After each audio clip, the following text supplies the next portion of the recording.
La nouvelle plateforme Disney+ est enfin sortie en France avec un catalogue plutôt chargé et c'est avec La Belle et Clochard qu'on ouvre le bal.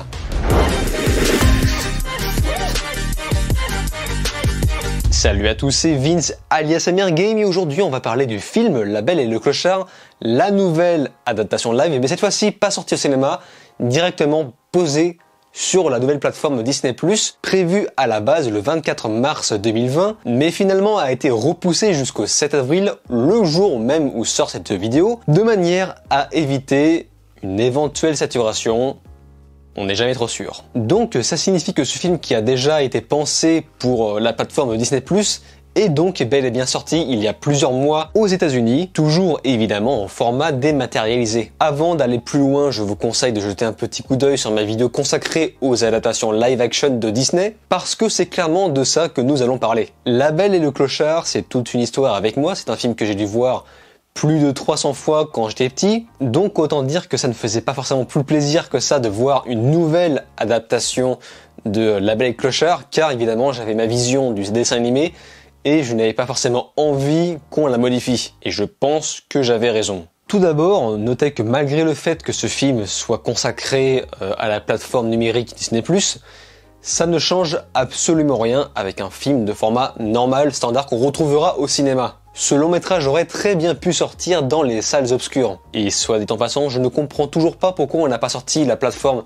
Disney+ en même temps que les Américains, lors de la même date, parce que clairement on sent que cette nouvelle adaptation de La Belle et le Clochard a été pensée pour l'hiver, pour les fêtes de Noël. Donc l'histoire, vous la connaissez tous, le tout sera raconté du point de vue de Belle, le petit chien de race cocker, adopté par des riches qui, malgré tout, se fera séduire par un clodo. Et celui-ci va lui faire découvrir un peu le monde de la rue, de manière à nous faire comprendre les deux extrêmes pour apporter un juste milieu vers la fin. Alors, j'ai beaucoup de choses à dire. Beaucoup de points qui me dérangent. Déjà, encore une fois, je ne trouve pas qu'une nouvelle adaptation de La Belle et le Clochard était forcément utile, car le dessin animé, à mes yeux, restera bien meilleur sur de nombreux aspects. Je pense qu'on va d'ailleurs y revenir au fur et à mesure. Il y a eu quelques changements apportés qui, selon moi, n'étaient pas forcément nécessaire, et j'irais même jusqu'à dire que ça dessert le film. Par exemple, certains passages jugés trop cruels ont été remplacés. Et pour quelle espèce de raison,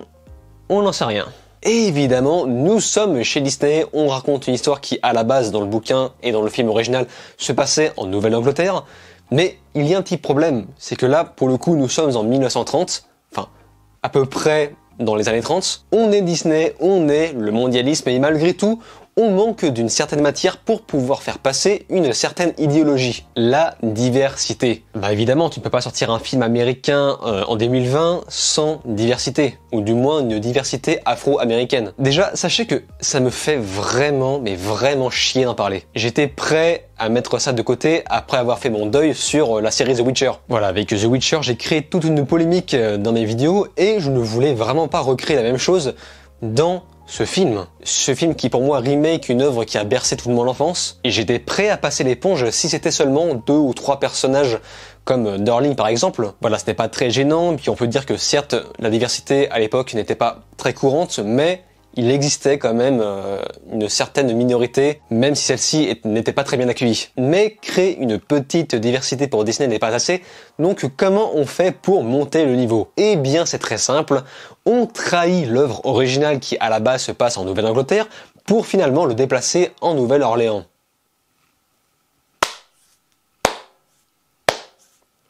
Donc pour ceux qui n'ont pas très bien compris, apparemment en Nouvelle-Orléans, à l'époque, dans les années 30, l'Amérique était déjà un peu plus souple sur les questions de diversité. La présence de jazz était d'ailleurs beaucoup mise en valeur en Nouvelle-Orléans. Donc il était beaucoup plus simple de justifier une diversité ethnique dans ce film à cette époque. Mais à ça, j'ai quand même une petite question à poser à Disney. En gros, si je comprends bien, ça signifie que tous vos futurs films pour enfants, qui se dérouleront dans les années 30, devront, à partir de maintenant, obligatoirement se dérouler en Nouvelle-Orléans? Tous vos films de l'époque devront être déportés là-bas? Vous voulez mon avis dans tout ça? On aurait dû faire un film avec que des blancs. Oh, c'est raciste!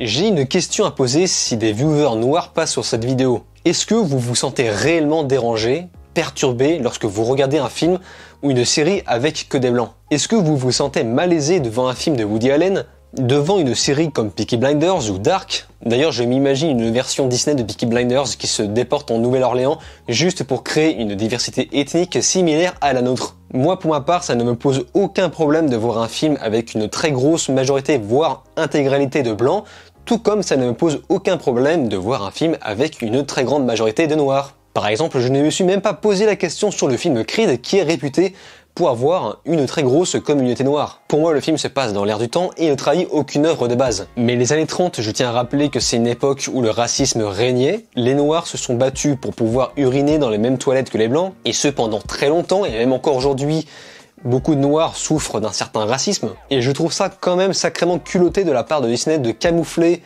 cette histoire de racisme à l'époque pour les enfants qui regardent ce film. C'est culotté et irrespectueux envers tous ceux qui se sont battus. D'ailleurs, en parlant de Woody Allen, j'ai lu un article sur Allociné qui disait qu'un journaliste l'avait interviewé en lui demandant pourquoi, dans ses films, il n'y avait principalement que des blancs. Et celui-ci a répondu qu'il discerne complètement le casting au progressisme et que, à côté de ça, ça ne l'a jamais empêché de se battre pour la liberté des Noirs à l'époque, lors de la marche par exemple de Martin Luther King. C'est quelqu'un qui a très longtemps défendu cette cause et c'est quand même assez osé voire flippant de poser ce genre de questions aujourd'hui. Parce que vraiment, là je me questionne pour de vrai, où est le crime? Où est le crime de faire un film avec que des blancs ou un film avec que des noirs, asiatiques, etc. Personnellement, ça me ferait vraiment chier qu'on impose un certain quota de diversité invraisemblable aux films, aux thrillers coréens que j'adore. Laissons les artistes faire leur travail. Aucun crime n'a été commis. Genre c'est quoi la prochaine étape? Si Disney en plus aime bien mettre en avant des animaux, on va faire des animaux véganes? Mais papa, on mange les antilopes, non? Oui, mon fils, mais je vais t'expliquer. Quand nous mourons, notre corps se transforme en herbe.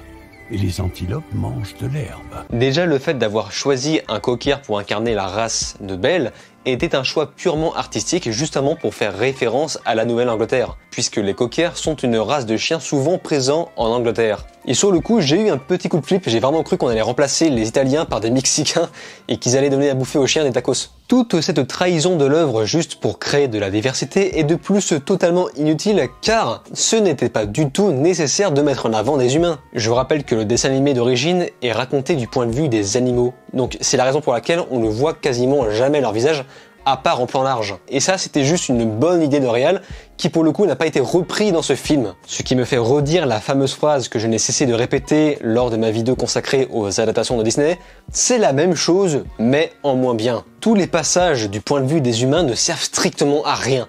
Mais vraiment à rien, à part rendre le film un peu plus absurde par moment. Par exemple, on a changé un peu l'histoire pour mettre l'accent davantage sur le gardien, ce qui n'a aucune utilité. Enfin, aucune utilité à part rendre le film encore moins crédible. Genre tu vois le gardien s'acharner comme un fou sur le chien clochard, ce qui était beaucoup moins présent dans le film d'origine, et bizarrement le dessin animé de base était beaucoup plus réaliste. Les humains avaient des comportements normaux, tandis que dans cette nouvelle adaptation, ils seront beaucoup plus caricaturaux. Après, concernant la réal, celle-ci n'est pas mauvaise en soi, elle propose quelques petites idées à droite à gauche, mais rien d'exceptionnel. Comme je le disais dans le dessin animé, tout était vu du point de vue des animaux, jamais aux adultes, et ça nous permettait de mieux nous identifier aux chiens. D'ailleurs, quand on parle de loup, Belle est doublée par Tessa Thompson en VO. Et à vrai dire, je n'aime pas du tout. Sa voix manque cruellement de douceur, de grâce, de féminité. Tessa Thompson en Valkyrie ou en Charlotte de Westworld, ok, mais pas en Belle. Dans la dernière adaptation live de La Belle et la Bête,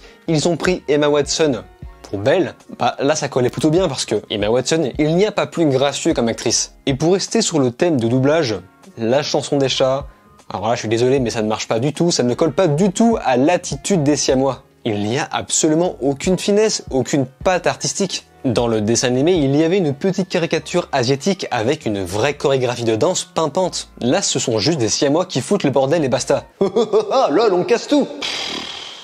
Et concernant les effets spéciaux, c'est très bien fait, mais je suis désolé, mais ça ne marche pas. Les animaux n'ont pas d'âme, leurs regards sont creux, il n'y a plus de magie. Et pourtant, j'adore les chiens, mais ce film a réussi à m'en faire dégoûter. Le clochard n'a jamais aussi bien porté son nom. il est dégueulasse. Alors que dans l'animé, il avait une bouille adorable. En vrai, l'impression que ça m'a fait, c'est que les animaux sont tellement sans vie que j'ai eu réellement l'impression d'écouter un livre audio. Le seul passage peut-être qui marche vraiment, c'est la scène des spaghettis. Enfin, en même temps, c'était pas compliqué, il suffisait juste de faire du copier-coller. Il ne fallait vraiment pas foirer cette scène. L'anthropomorphisme dans le dessin animé donnait du caractère aux animaux pour que le spectateur puisse s'identifier plus facilement. Ce qui rendait les personnages encore plus choupinets. Ah, les petits canailloux, il se trouvait un espagnol.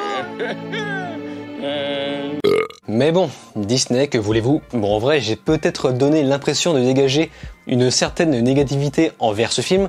En vérité, c'est pas si mal. Dans l'ensemble, ce n'est pas du tout désagréable à regarder, mais c'est juste moins bien que l'original. Je ne vous conseille donc pas vraiment ce film, à moins d'avoir Disney+ à votre disposition. En revanche, je vous conseille plutôt de vous procurer le Blu-ray du dessin animé d'origine, et si celui-ci est sur Disney+ et que vous ne l'avez pas vu, eh bien foncez le voir. La Belle et le Clochard original était le premier dessin animé Disney à être développé en cinémascope, ce qui n'est étrangement pas le cas du remake. Ce procédé permettait justement de créer un effet de fresque et de refermer le film sur la petite taille des animaux, et ce de manière à distinguer le moins possible le visage des humains. Ces derniers étaient la plupart du temps coupés au-dessus du torse ou visibles uniquement en plan large, ce qui fait qu'on les voyait beaucoup moins bien ou de la même façon qu'un petit chien pourrait le voir. C'était donc une très bonne astuce de réel qui n'a pas été repris dans le remake. On se laisse ici, n'hésitez pas à me donner votre avis sur le film, à vous abonner à ma chaîne, cliquez sur la cloche, likez, partagez et de regarder mes autres vidéos. Je vous dis alors ciao et à la prochaine.